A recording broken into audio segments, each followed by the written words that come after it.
Pas de choc, hein.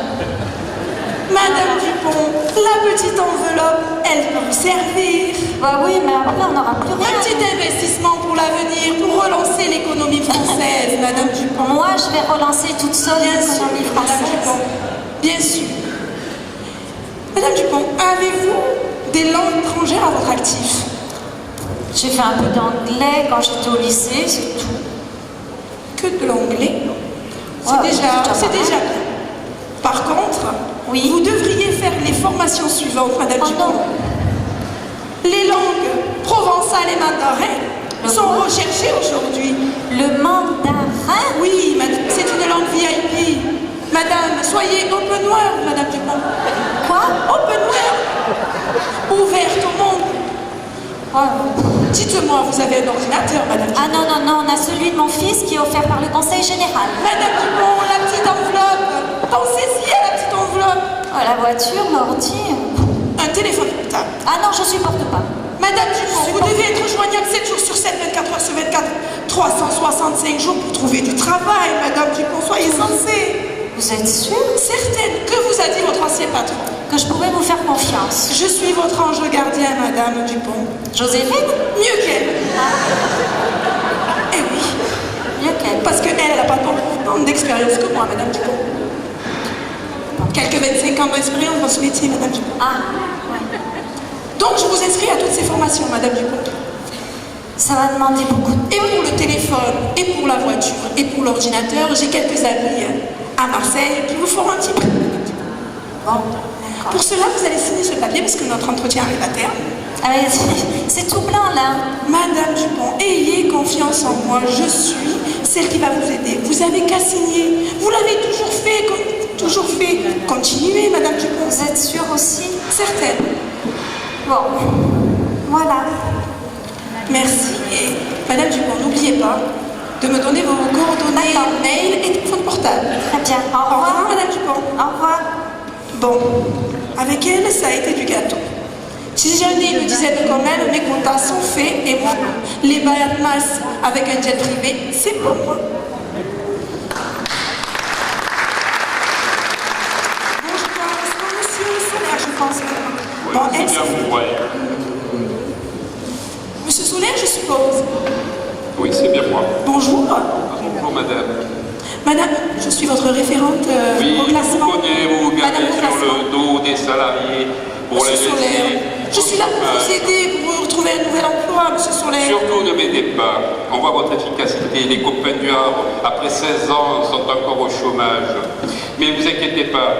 Nous, on a un projet de scope. Mais justement, je et veux on vous va aider créer pour ce notre projet. propre emploi.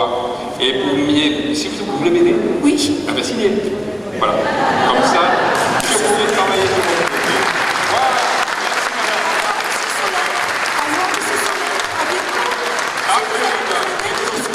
Pas de journée, parce que c'est autant de salariés que vous seriez dans vos griffes, Madame Reclassement, si peu. Charogne-Stone, oui, plutôt.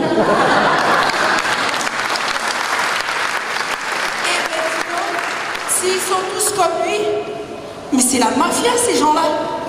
Mais moi, ils m'ont pas assez payé. Bonjour. Bonjour. Dis-moi, Oui. Monsieur Solaire, c'était pas du gâteau, hein? Ah, monsieur Solaire, vous n'arrêtez pas, monsieur Solaire. Dis-moi, le forfait que tu m'as fait, il est bas, hein, parce que s'ils sont tous comme lui, moi je suis pas sortie de l'auberge. Hein. N'inquiète pas. Tu devrais m'augmenter la petite enveloppe, bien sûr. Hein. Monsieur Solaire est représentatif de 2 ou 3 derniers révolutionnaires. Tu crois? Ah oui, certainement. T'es certain? Ah, certainement. Certainement, ils sont pas très nombreux, t'inquiète pas. Il n'y a pas Dis-moi, beaucoup de problème. tu vas m'augmenter quand même. Si. Tu sais ce qu'on avait discuté, hein. Si c'était facile. Oui. J'oubliais la petite augmentation, mais là, ça se corse, hein. T'inquiète pas, tu auras l'augmentation. Et puis, on va faire la même. Qu'est-ce qu'on fait? Je t'invite au flunch. Au flunch? Oh, Fouquet, en jet, s'il te plaît. Et bien entendu. Allez, on y va.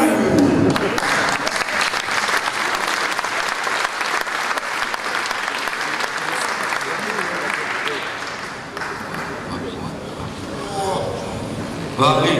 Oh là là. Ton placement alors. Tiens, Voilà, t'es obligé de traverser tout Marseille, et pourquoi faire pour rien faire, voilà. Dites un mot, ils savent très bien ce qu'on veut faire.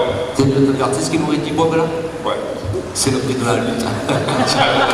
C'est le prix de la lutte. D'ailleurs, ça m'a fait penser à une petite chansonnette quand je suis arrivé ici. Toi, j'étais dans les embouteillages. Ah ouais? Vas-y.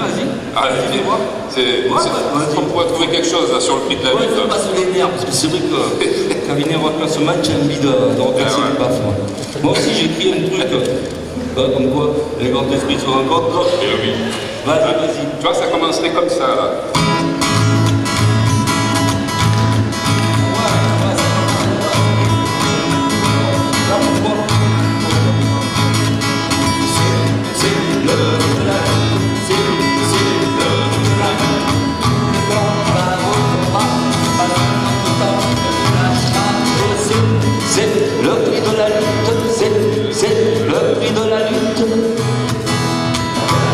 C'est pas mal. Le collectif est l'unanimité, il n'y a pas d'individualité. Oh, c'est le prix de la lutte, c'est le prix de la lutte. C'est là aussi, pas mal. Les âgés où on ne débat pas, les mercenaires qui nous serrent dans les bras. Oh, c'est le prix de la lutte, c'est le prix de la lutte. J'en ai fait une dédicace à Jean et à Omar. Les copains qui visitent la police de France, car avec les vigiles on partageait une danse. Oh, c'est le prix de la lutte, c'est le prix de la lutte. Oh, les cadres qui sont restés solidaires, les petits chefs qui nous suivent dans cette galère. Oh, c'est le prix de la lutte, c'est le prix de la lutte. Ouais. Et oui, ça là aussi. Les actions où on est trop nombreux, où chacun apporte de son mieux. Oh, c'est le prix de la lutte, c'est le prix de la lutte. Ça, c'est le prix de la lutte. Les familles qui se resserrent devant la dureté de cette affaire. Oh, c'est le prix de la lutte, c'est le prix de la lutte. Ouais. On en a vu.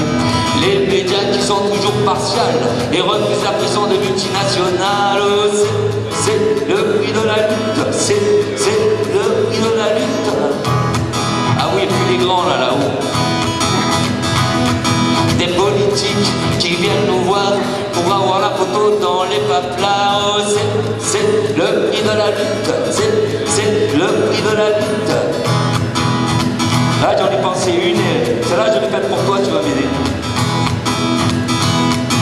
Les RG qui nous font les CNRS veulent nous faire des bisous. Oh, c'est le prix de la lutte, c'est le prix de la lutte. Oh, c'est... Ah, je crois qu'on a tout mis, on a parlé un peu de tout le monde. Ouais. Ah ben non, les patrons. Ah, nos chers patrons. C'est le prix de la lutte. C'est le prix de la lutte. Les patrons communiquent avec insistance qu'ils s'inquiètent pour notre existence. Oh, c'est le prix de la lutte. C'est le prix de la lutte. Oh, c'est le prix de la lutte. C'est le prix de la lutte. Ah, c'est pas mal, je vais laisser un peu.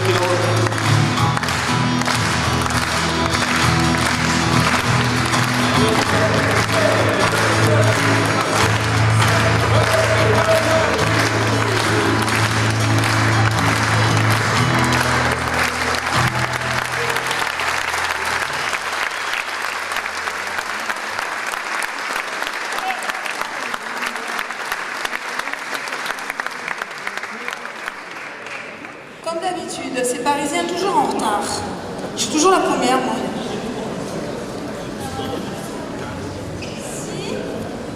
C'est mon Dieu, quelle petite salle!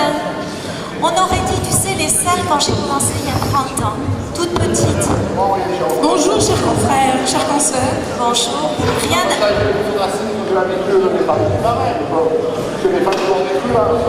Ouais, mais enfin, quand même, ça rigolez pas en province.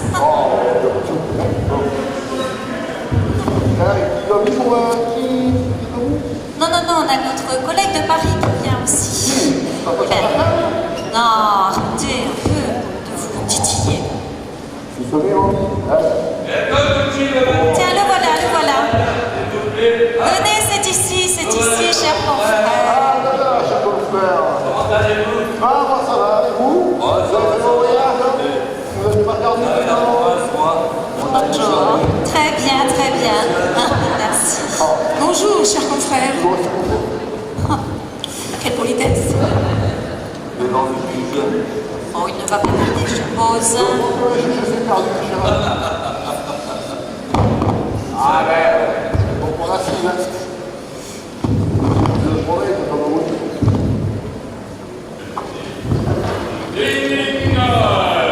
La présidente, le tribunal est là. Veuillez vous lever, s'il vous plaît. Ah, je vois que vous n'êtes pas dans la République, peut-être une République bananière. Le Sénat, dans un tribunal, c'est le même. Bon, je vois que j'ai affaire à des révolutionnaires. Bien, madame la présidente. Oui.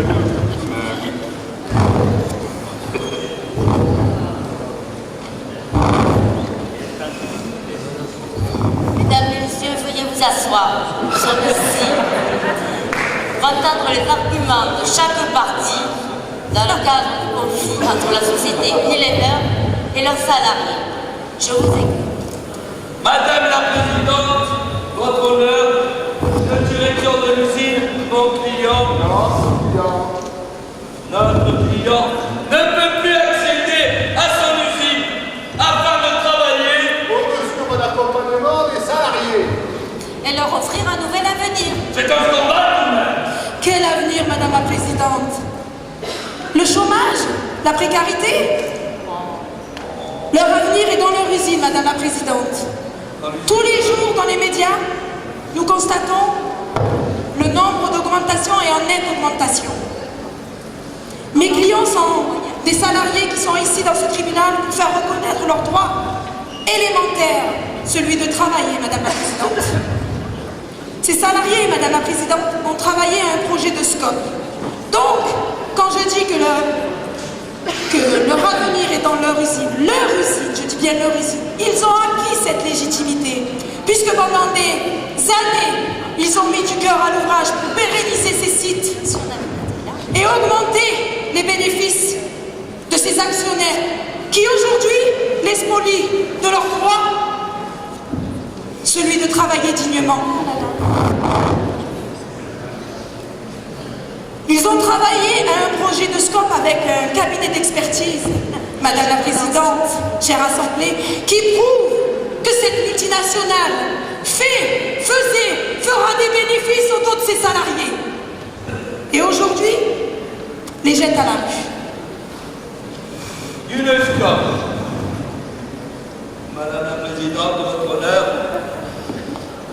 non client, ah oui, suffit, notre client, effectivement,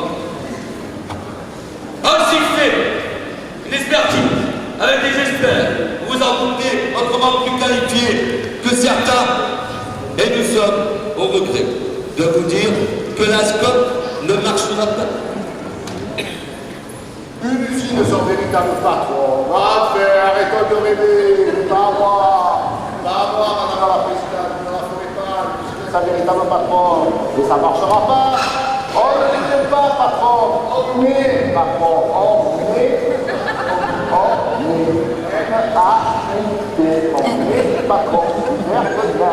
Voilà. Tout juste quelques ouvriers qui veulent jouer à la marchande, Madame la Présidente. Soyons sérieux.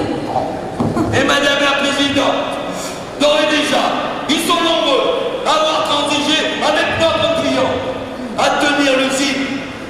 Ils ne sont plus qu'une poignée. Deux ouvriers, deux poignées. Et encore quand il fait soleil. Et quand les glaçons perdent dans les verres. Encore voir que le révérend Pernod, Sœur Marie Bizarre et la mère Anisette, et on récite de l'évangile sur le Saint-Paul Ricard. On ne parle pas. Madame la Présidente, chère Assemblée, veuillez constater par vous-même, ici, dans cette salle, quelques 76 salariés. Donc l'argumentation d'une poignée de salariés est factieuse, Madame la Présidente.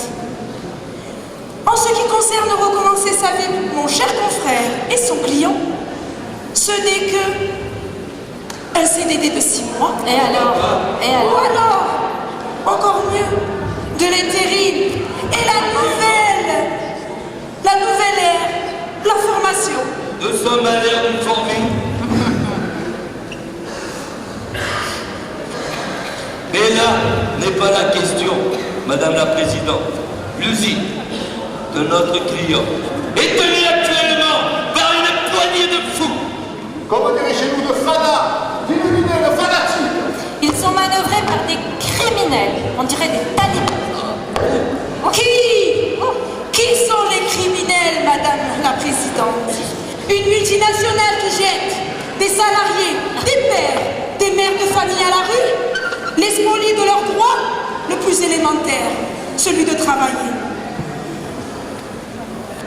Madame la Présidente, mes clients veulent juste défendre leurs droits, celui de travailler. De plus, tout au long de l'argumentation de mes chers confrères, des propos injurieux ont été prononcés envers les clients. Comme Objection rejetée. mafieux, criminel. Cela est intolérable, Madame, devant un